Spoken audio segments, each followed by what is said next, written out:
हूं कि supreme court की भी सोच ब्राह्मणवादी सोच है, लेकिन ईडब्ल्यूएस जब आरक्षण आता है, जो सो कॉल्ड अपर कास्ट आरक्षण है, कि ये आरक्षण विरोधी रही है। लेकिन जिस तरीके से हम सुप्रीम कोर्ट का चरित्र आज से नहीं, सब कुछ उन्हें वही शोषित भी हैं, वही न्यायाधीश भी हैं, वही पीड़ित भी हैं। तो बात उन्हीं की मुंसिफ, उन्हीं की खुदा। बजाय उस भीड़ तंत्र का जो एकदम शोर कर रहा था, जो हल्ला कर रहा था कि इसका मिसयूज हो सकता है, दुरुपयोग हो सकता है, बिना किसी तथ्य के, बिना किसी आधार के, बिना किसी मेरिट के सुप्रीम कोर्ट ने इसको स्टे लगा दिया है। उसको और अकाउंटेबल बनाते हुए उस यूजीसी के रेगुलेशन को लेकर के आया जाए। ऊंची जातियों का कब्जा है, अपर कास्ट का कब्जा है, और सुप्रीम कोर्ट के 2 स्वर्ण जजों के द्वारा ही ये फैसला आया है। ये बेहद शर्मनाक है। हम लोग इसको चैलेंज करेंगे। इसलिए रोक दिया जा रहा था, कहा जा रहा था 50% के ऊपर नहीं बढ़ना है, लेकिन जब ईडब्ल्यूएस आरक्षण की बात आती है तो यही सुप्रीम कोर्ट उस कैप को आगे बढ़ जाता है। अभी तक कोई भी मुकदमा दर्ज नहीं हुआ है, कोई भी केस नहीं आया है, यूजीसी के तहत किसी ने कंप्लेन नहीं किया है, और सुप्रीम कोर्ट ने सिर्फ देख रहे हैं कि अभी सुप्रीम कोर्ट के द्वारा उसको स्टे लगा दिया गया है, ये कहते हुए कि इसका मिसयूज हो सकता है। हम ये समझते हैं कि ये उन तमाम तथ्यों की, जो इनजस्टिस, जो डिस्क्रिमिनेशन के रिकॉर्ड्स हैं, उन तथ्यों की को अनदेखी की गई है, और एक मेरिट की बजाय उस भीड़ तंत्र का जो एकदम शोर कर रहा था, जो हल्ला कर रहा था कि इसका मिसयूज हो सकता है, दुरुपयोग हो सकता है, बिना किसी तथ्य के, बिना किसी आधार के, बिना किसी मेरिट के सुप्रीम कोर्ट ने इसको स्टे लगा दिया है। ये बेहद शर्मनाक है। हम लोग इसको चैलेंज करेंगे। हम ये कह रहे हैं कि कैंपसेस में जातिवाद एक ऐसा मामला है जो हमारे देश को, हमारे समाज को पूरी तरीके से तोड़ रहा है। भेदभाव के मामले विश्वविद्यालयों में अनरेस्ट की स्थिति पैदा कर रहे हैं, और ये जो स्ट्रक्चरल वायलेंस है, संरचनात्मक जो हिंसा है, जो विश्वविद्यालयों में लगातार दलित, पिछड़े, आदिवासी के कम्युनिटी के स्टूडेंट्स के साथ हो रही है, इसको रोकने के लिए इफेक्टिव मैकेनिज्म बनाए जाने चाहिए। यूजीसी का रेगुलेशन उसी के क्रम में एक स्टेप था।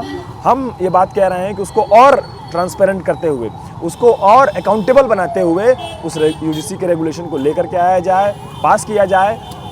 इसमें भाजपा जो पॉलिटिकल गेन, वोट गेन करने की जो पूरी पॉलिटिक्स कर रही है, वो भी बेहद शर्मनाक है।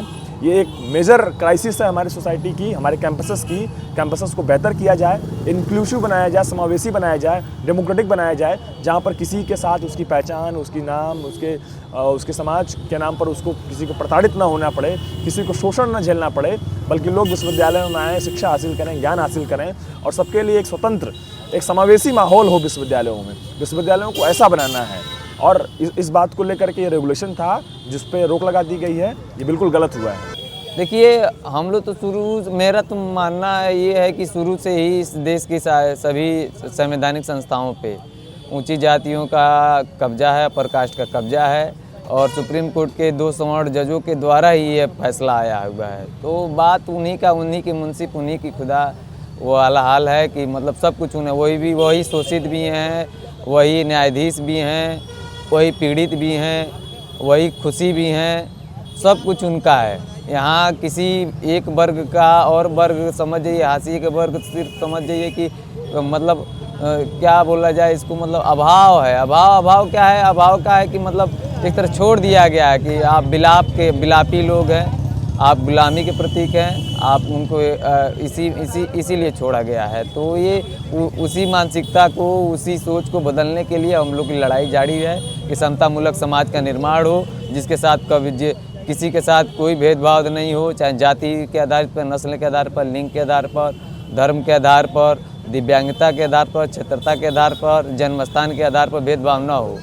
तो अगर जो इस तरह से भेदभाव रखता है, वो तो चाहेगा कि वो स्ट्रक्चर मेंटेन रहे, वो ढांचा बना रहे और भेदभाव बना रहे, और इस देश के सभी संस्थानों में हम लोग बैठकर सभी मलाई खाते रहें, सारी भोग विलासिता करते रहें, और जो शोषित वंचित तबका है वो कभी इस देश के संस्थानों में मुख्य रूप से आ न पाए। आपको क्या लगता है, सरकार ने क्या? देखिए, मेरा मानना है कि सुप्रीम कोर्ट एक न्याय के लिए सबसे ऊंची संस्था है। जहाँ पर ये हमको पढ़ाया जाता है, बताया जाता है कि भाई देश के सभी नागरिकों को वहाँ न्याय मिलेगा, जहाँ जाति, धर्म और लिंग के आधार पर कोई भेदभाव नहीं होगी।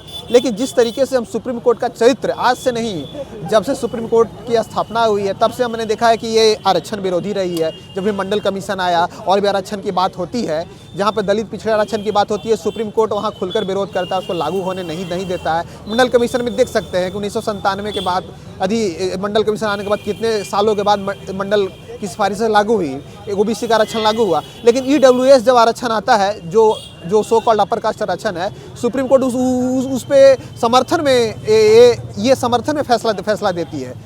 ये इसलिए देती है जो 50% के ऊपर पार कर देती है। इसके पहले जो भी गुज्जर और भी लोग आरक्षण के लिए सुप्रीम कोर्ट जा रहे थे, उनको आरक्षण इसलिए रोक दिया जा रहा था, कहा जा रहा था 50% के ऊपर नहीं बढ़ना है। लेकिन जब ईडब्ल्यूएस आरक्षण की बात आती है तो यही सुप्रीम कोर्ट उस कैप को आगे बढ़ जाता है। तो मैं इसी रूप में देखता हूं कि सुप्रीम कोर्ट की भी सोच ब्राह्मणवादी सोच है, और वो भी इस देश की जो एक ब्राह्मणवादी सोच के लोग हैं, जो ब्राह्मणवादी जाति के लोग हैं, उनके पक्ष में काम कर रही है। और इसलिए उसने यूजीसी एक्ट पे बिना सुनवाई के, कार्रवाई के अभी तक कोई भी मुकदमा दर्ज नहीं हुआ है, कोई भी केस नहीं आया है, यूजीसी के तहत किसी ने कंप्लेन नहीं किया है, और सुप्रीम कोर्ट ने सिर्फ आकलन के और विरोध के आधार पर इस पर रोक लगा दिया। तो मैं सुप्रीम कोर्ट के फैसले को मैं गलत मानता हूं, और सुप्रीम कोर्ट से निवेदन करता हूं कि अगर वो भारत के संविधान को, न्याय, बराबरी और इसको सिद्धांत को मानती है तो उसको इस स्टे को वापस लेना चाहिए और यूजीसी के कानून को और बेहतर बनाने में सहयोग करना चाहिए। सुप्रीम कोर्ट के ये जो फैसला आया है, मैं इसे खुद असंवैधानिक मानता हूँ।